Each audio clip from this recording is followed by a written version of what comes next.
understand what you're saying, but it's also my safety. And this is the only way my situation will get out there. Things escalated with Percy making the decision to quit.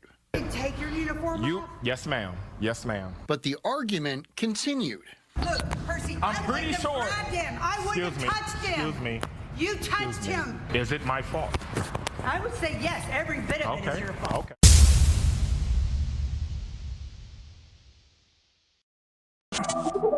This live stream may contain content that could be perceived as shocking or offensive, but it is presented solely for educational purposes.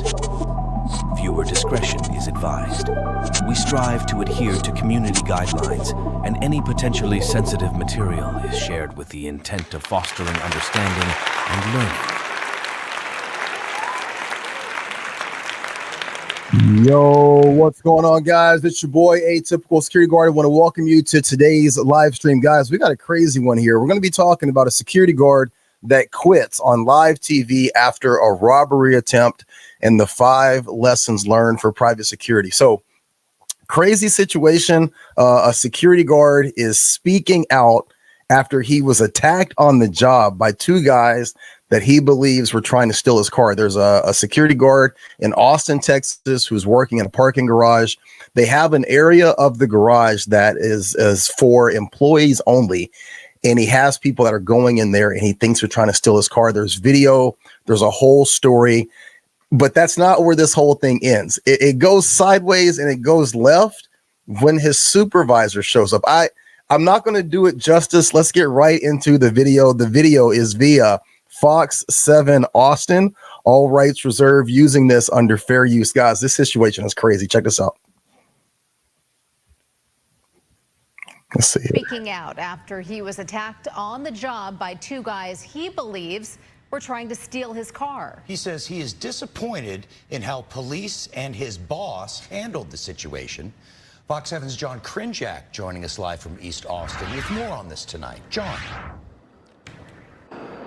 Yeah, Mike, Rebecca, we interviewed security officer Percy Payne outside this garage where the attack happened on Monday night.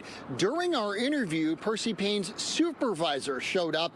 An argument ensued between the 2 of them. That argument ended with Mr. Payne quitting his job and the supervisor saying that the attack was his fault. This was not how security guard Percy Payne expected his shift to go Monday night at this office building on East 6th and Brushy. It all started around 9:30 when he spotted on surveillance video 2 guys going inside the private underground garage.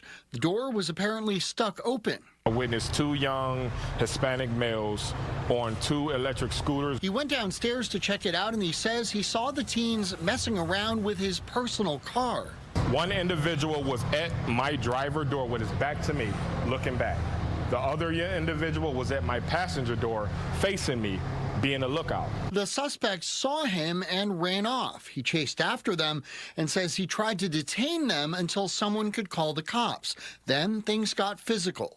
Young individual tried to run me over with his scooter multiple times, and then that's when they started to assault. Payne says he noticed a screwdriver in one of their pockets. I heard the individual say, "Hold him," and that's when he went for the screwdriver to try to stab me. I let them go and immediately went to get my work phone to call 911. Payne told the dispatcher he wasn't hurt badly enough to require EMS, but needed an officer to respond because of what happened to him. Even though I told her I got assaulted, she told me we will not be sending police officers out there because they did not steal your car. And that is when I hung up. He called 911 again a few minutes later. I got a different operator. I told her the situation. She apologized. About an hour after that, an officer did arrive who Payne says was very helpful, and the attack is being investigated by detectives as an aggravated assault. Officer told me that call should have been an emergency case. APD telling Fox 7 Wednesday night they listened to both 911 calls and, quote, it sounds like it was handled correctly and within policy. APD says an officer didn't respond the first time because it didn't meet certain criteria. Quote, the suspects were no longer on scene in this case. The caller stated that he was fine, did not need EMS, and no vehicle was stolen, so we would not respond to an attempted car break-in or a stolen vehicle attempt. Okay, so right now, pretty cut and dry, right? You've got a security guard who's working, he's on shift. People get into a secured area. He attempts to interact with these people. Fight breaks out, right? He's able to subdue the people, get them at least off property, contact law enforcement, has a little bit of a back and forth with law enforcement, not unlike any situation that I've been in. Sometimes they send people out immediately, sometimes they don't. Right now, there's nothing about this situation that's too egregious or out of the ordinary. Stand by.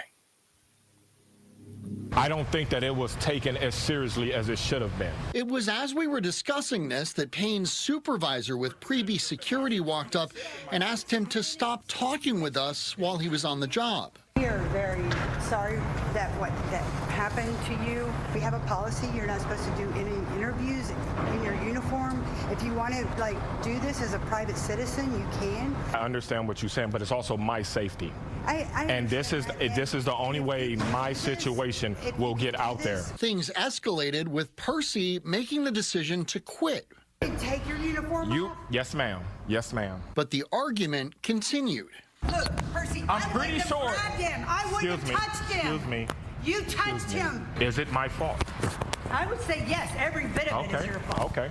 Thank you. Did you guys catch that? Right. So there's an argument about what happened, the fact that this officer went hands-on, and he asked the supervisor, was it my fault? And she's saying, you touched him, right? As if he had no right to go hands-on with this situation or with these individuals. And then he asks, was it my fault? And she says, every bit of this is your fault. I'm going to play that again. Stand by. Get out there. Things escalated with Percy making the decision to quit. Take your uniform off. Yes, ma'am. Yes, ma'am. But the argument continued. Look, Percy, I'm pretty sure. I wouldn't have touched him. Excuse me. You touched him. Is it my fault? I would say yes. Every bit of it is your fault. Okay. Thank you. Here you go. No worries. The fact that my supervisor basically told me it was my fault that I got assaulted, that let me know all I needed to know. Now, tonight, Payne tells me he does not regret walking away from his job. I did speak on the phone with someone from Preby Security earlier this evening who said, quote, we are in the process of gathering details. We have been made aware of it and are looking into the situation. Now, Payne says the suspects appear to be between the ages of 17 and 20. He says he is physically doing okay, but if you have any information, you're urged to call APD. We're live in East Austin tonight. I'm John Krinjak, Fox 7 Austin News. Oh, man. So, guys, what do you think? What do you think about this situation? What do you think about the way that this all went down, how it transpired? There's a lot of things to unpack there, right? So let's talk about it. Top 5 lessons learned in this situation for private security guards. The whole point in breaking down videos like this and kind of having these, this is, you could say, is a webinar, right? Having these discussions is because a lot of times the decisions that we make, we don't understand how they're going to play out, right? And I've been involved in so many of these situations that are very similar to this. There's a lot of dynamics in this that kind of relate to how I carry myself, what I do, right?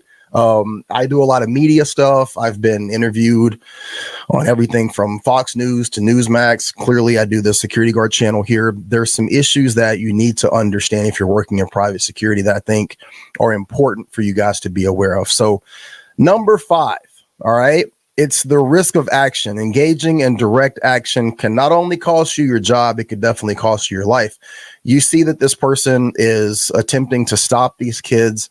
I don't know if he knew that they were kids. He knew they were juveniles. That's kind of irrelevant. He's doing his job. But at the same time, at some point in time, the situation turns into a hands-on encounter. And he even says that, one person is trying to hit him with a scooter. And then at one point in time in the fight, one of the juveniles tells the other, hey, hold him. And then he reaches for a screwdriver. This is one of the drawbacks of working in an unarmed situation, working in that environment. However, if he would have been armed, what could have potentially happened in this situation, right? He's being attacked by 2 people. There's a scooter involved. Someone potentially produces a weapon, being a screwdriver. he could have shot, one or both of these juveniles.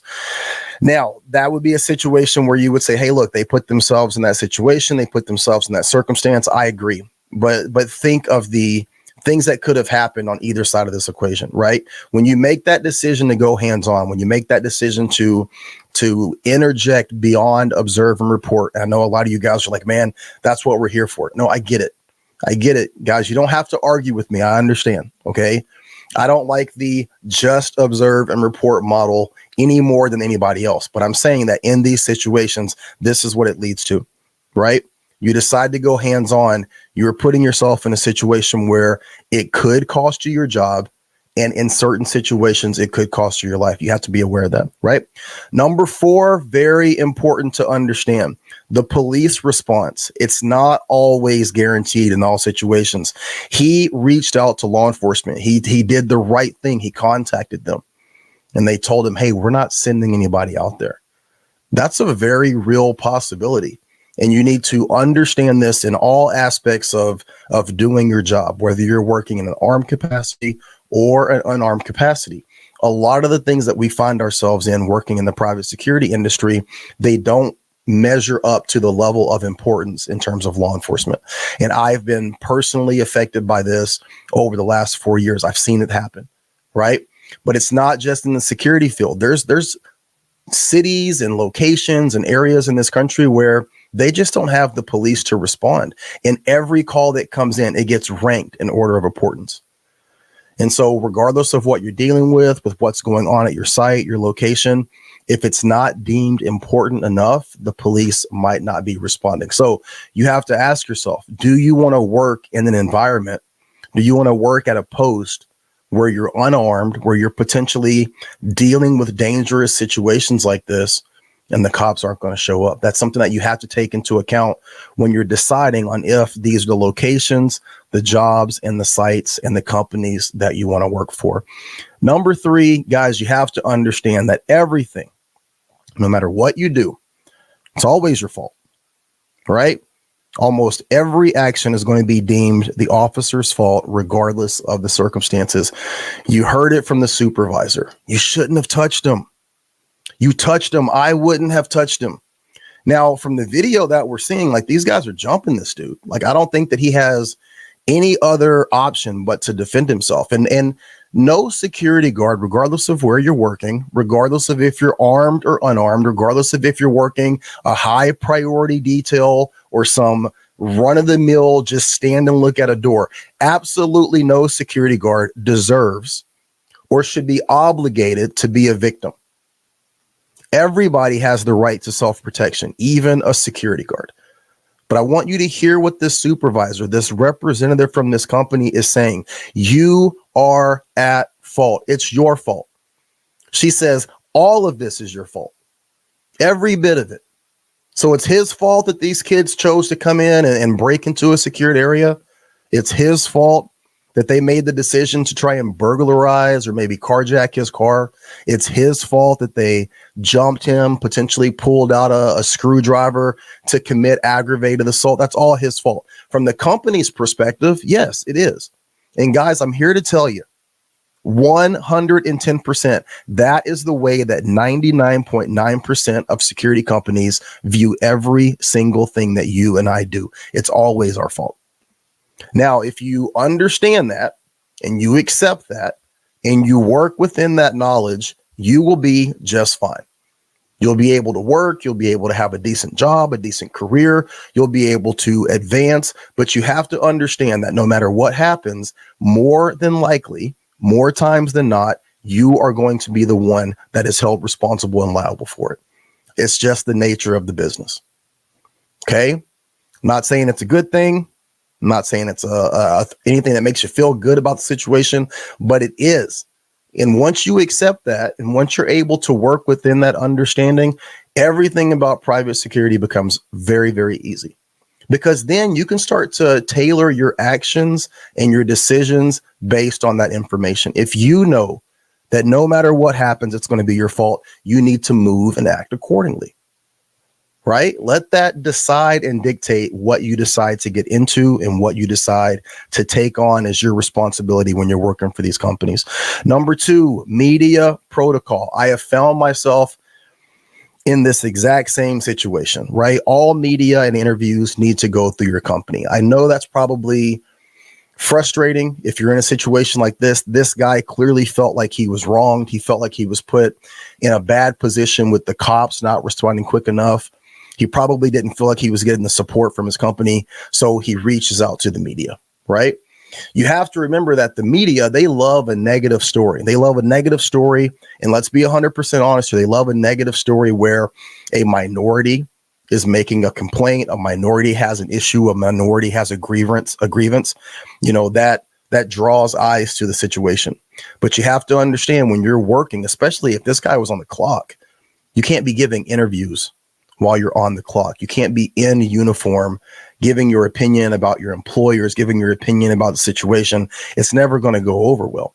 Now, I don't think that the way that this supervisor handled it was appropriate, but you really did put the company in a bad position. There's no way around that. Even if I 110% agree with this security guard, what he's going through, what he's dealing with, how he sees it, his fact that he wants to get his story out there, I get that. But bypassing the company is going to always end up negatively. There's no way around that. If you have an opportunity to speak to the media, if you have an opportunity to be interviewed, if you have an opportunity to talk about things, if it's related to your location, your job, your company, anything that could be at all construed as being a part of the organization that you're working for, you have to take that through your company. You just have to. You know, she says, listen, if you want to have this conversation as a civilian off duty, you're more than welcome to do that. You know, that's his right. But doing this in uniform, especially at the work location, I think was a bad look on his part.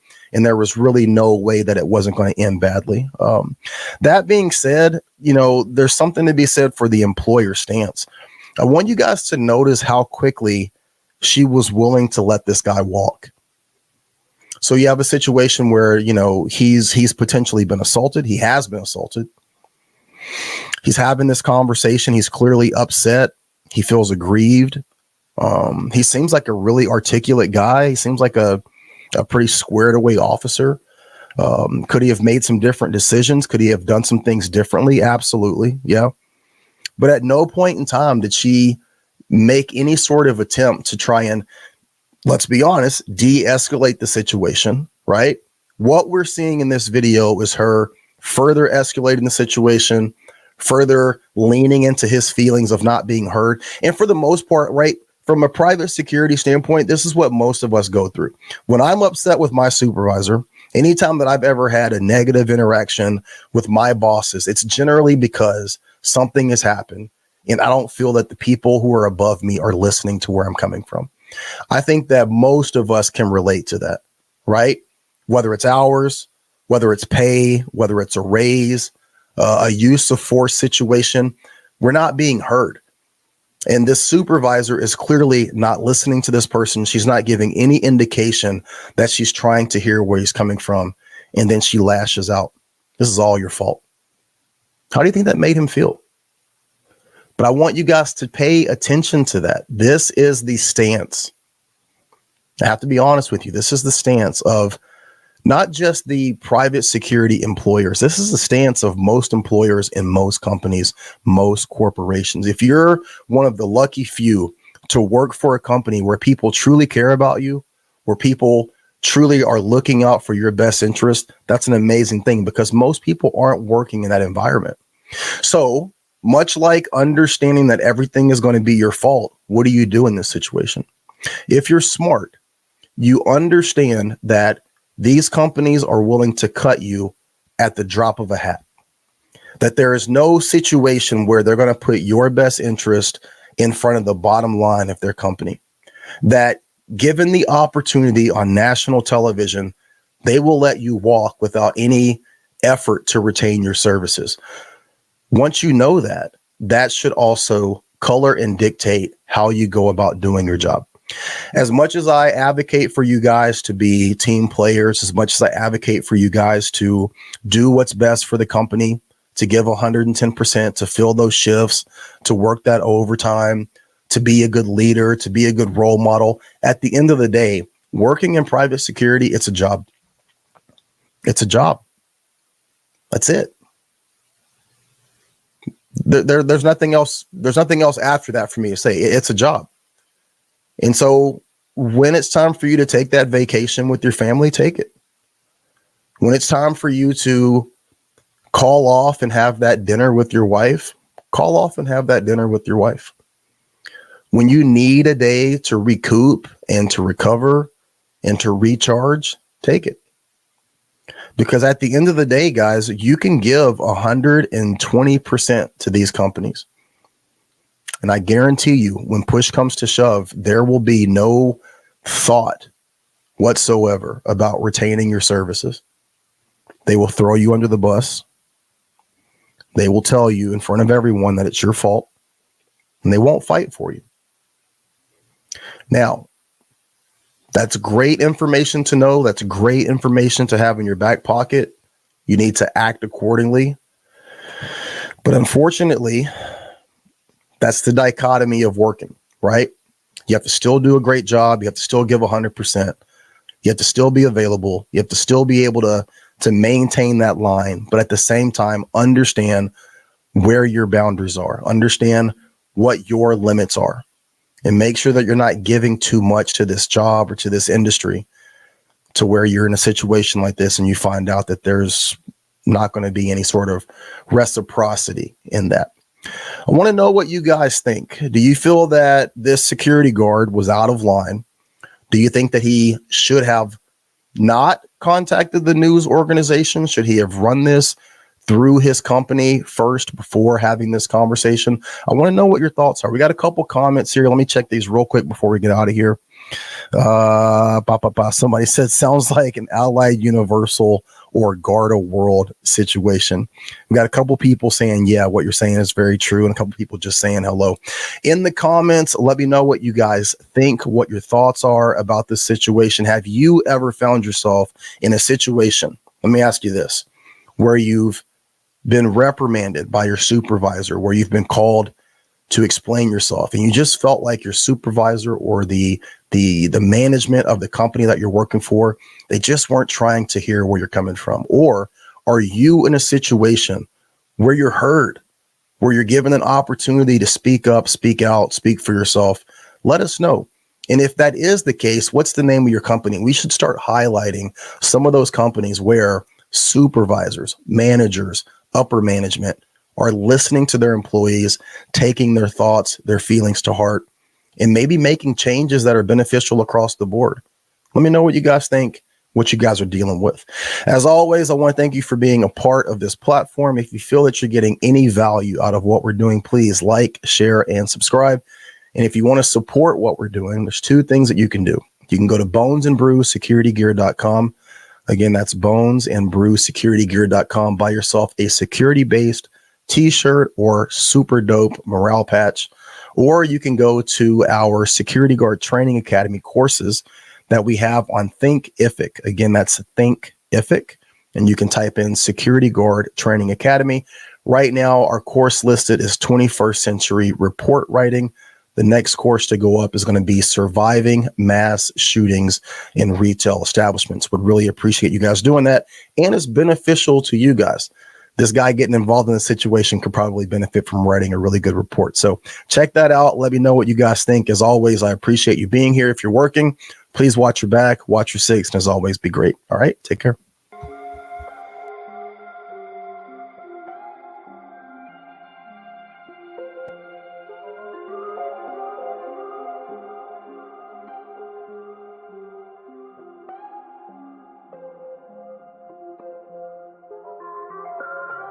Well, I got money in the bank, go in the city.